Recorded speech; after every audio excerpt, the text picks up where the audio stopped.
Hello बच्चों, चलिए प्रश्न को समझते हैं। दिया गया प्रश्न कुछ इस प्रकार है, जिसमें हमें कहा जा रहा है गणितीय आगमन सिद्धांत से सिद्ध कीजिए कि 10 की घात 2n माइनस 1 प्लस 1 संख्या 11 से विभाज्य है। तो चलिए इस प्रश्न को हल करते हैं। सबसे पहले प्रश्न के अंदर मुख्य अवधारणा को लिखते हैं। मुख्य अवधारणा। अब देखिए, मुख्य अवधारणा के अंदर सबसे पहले जब भी हम इस प्रश्न को करेंगे तो सर्वप्रथम n बराबर 1 के लिए हम कथन की जांच करेंगे कि सत्य है या नहीं है। उसके पश्चात n बराबर k पर हम मान लेंगे कि हमारा कथन सत्य है, और n बराबर k प्लस 1 पर हम जांच करेंगे कि हमारा कथन सत्य है या नहीं है। यदि इन तीनों के ऊपर हमारा कथन सत्य होता है तो दिया गया प्रश्न जो है वो हमारा 11 से विभाज्य होगा, नहीं तो नहीं होगा। तो चलिए सबसे पहले प्रश्न को हल करते हैं। अब देखिए, प्रश्न में हमें कहा गया है, हमें दिया गया है 10 की घात n माइनस 1, 10 की घात 2n माइनस 1 प्लस 1। ठीक है जी, ये हमें दिया हुआ है। अब हम क्या करेंगे, यहाँ पे सर्वप्रथम n बराबर 1 के ऊपर हम कथन की जांच करेंगे। तो हम लिखेंगे n बराबर 1 रखने पर। ठीक है जी, n बराबर 1 रखने पर जब n बराबर 1 रखा जाएगा तो हमें क्या मिलेगा, 10 की घात 2 गुणा 1 माइनस 1 प्लस 1। हल करेंगे तो क्या मिलेगा, हमें 11 मिल जाएगा। और जो 11 है वो क्या है, 11 से विभाज्य है।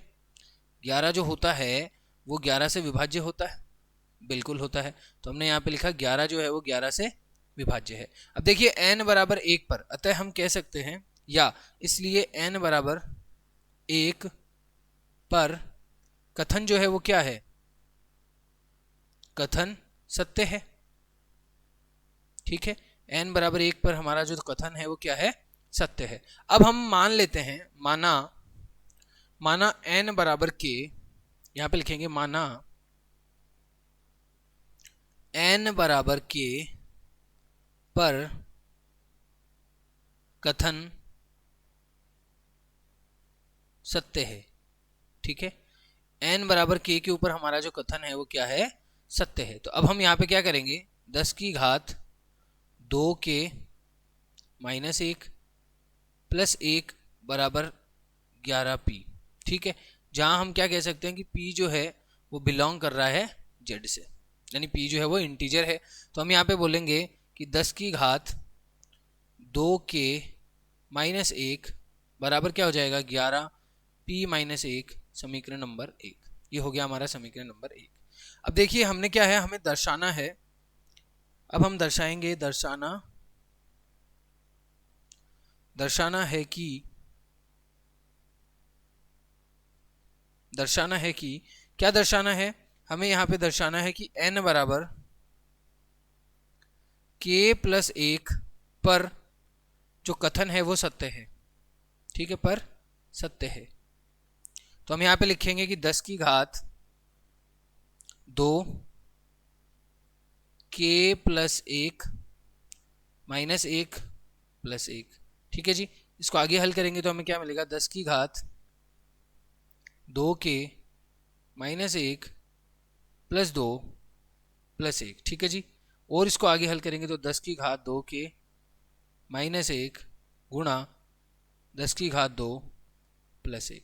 ठीक है जी, अब देखिए समीकरण 1 से, ये जो हमारा समीकरण 1 है, इसकी सहायता से हम इस प्रश्न को आगे और हल कर सकते हैं। तो हम यहाँ पे लिखेंगे समीकरण 1 से, समीकरण 1 से, समीकरण 1 से हमें क्या मिलेगा, समीकरण 1 से हमें मिलेगा 11p माइनस 1 गुणा 100 प्लस 1। तो यहाँ पे जब इसको हल किया हमने तो 11 गुणा 100p माइनस 100 प्लस 1, जिसको हम क्या लिख सकते हैं, 11 गुणा 100p माइनस के 99। अब देखिए हमें यहाँ पे क्या मिलेगा, अब हमें यहाँ पे मिलेगा 11 गुणा 100p माइनस 99। तो यहाँ से यदि 11 को आप बाहर उभयनिष्ठ ले लें तो 11 100p माइनस 9। ठीक है, तो यहाँ पे 100p माइनस 9 जो है, इसके स्थान पे आप q रख सकते हैं। यहाँ पे आप लिख सकते हैं जहां q बराबर क्या है, 100p माइनस 9, और q जो है वो क्या है, इंटीजर से बिलोंग कर रहा है। ठीक है, तो n बराबर, इसलिए हम क्या कह सकते हैं, 11 क्यों आ गया, और 11 क्यों को 11 से विभाज्य है, 11 से विभाज्य है 11 क्यों, तो हम कह सकते हैं कि n बराबर k+1 पर कथन जो है वो क्या है, सत्य है। यदि ये हमारा कथन यहाँ पर सत्य है, ठीक है, एक मिनट, हमारा जो कथन है वो क्या है, हमारा कथन यहाँ पे हम लिख देते हैं फिर से, हमारा कथन सत्य है। ठीक है जी, अगर हमारा कथन सत्य है तो हम कह सकते हैं अतः गणितीय आगमन सिद्धांत से, यहाँ पे हम लिखेंगे अतः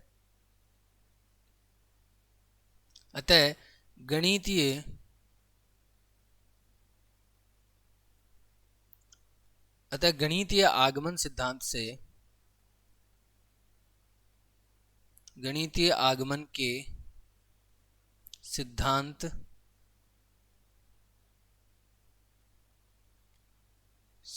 से n बिलोंग्स टू z के लिए